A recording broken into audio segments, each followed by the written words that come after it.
নতুন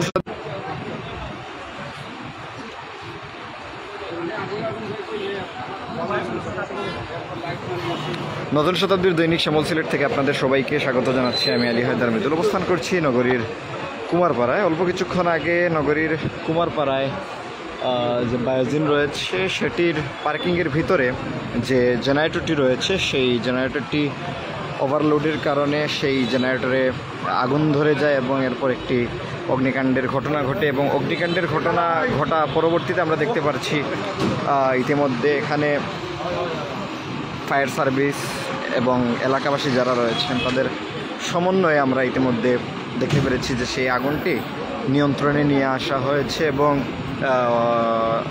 এই এরিয়াতে অল্প কিছুক্ষণ আগে পর্যন্ত বিদ্যুৎ ছিল না, তবে এই মুহূর্তে এখানে বিদ্যুৎও চলে আসছে, যেমনটা আসলে এই মুহূর্তের সরাসরি সম্প্রচারে আপনারা দেখতে পাচ্ছেন।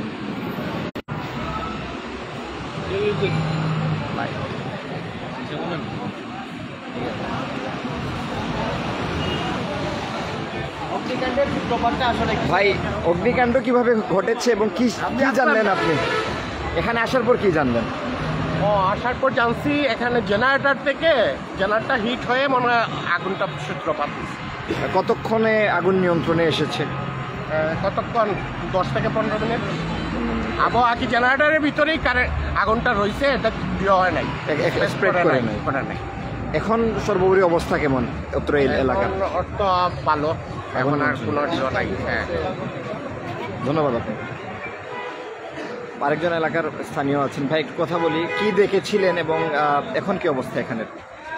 যখন মার্কেটে দেখছি যে আমি এখানে আসছিলাম, তো মার্কেটটাও আমাদের, দেখার পর দেখছি যে এখান থেকে ধোঁয়া বার হয়েছে, সাথে সাথে এখান থেকে আমাদের রিজার্ভ ট্যাঙ্কি আছে, পানি দিছি, তারপরে এই যে গ্যাস আসছিল গ্যাস মারছি, আর 10-15 মিনিটের ভিতরে ফায়ার সার্ভিস চলে আসছে, তারপরে তারা আসে পানি মারলো, তারপরে ধরেন যে আগুনটা নিয়ন্ত্রণে আসছে। এখন কোনো ক্ষয়ক্ষতি হয় নাই, এমন কিছু জোয়া নাই, সব কিছু নিয়ন্ত্রণে আছে। এখন আশপাশের কোনো ক্ষয়ক্ষতি হয় নাই, কিছু হয় নাই, মানে যা জেনারেটারই ছিল আগুন জেনারেটারই নিভে গেছে।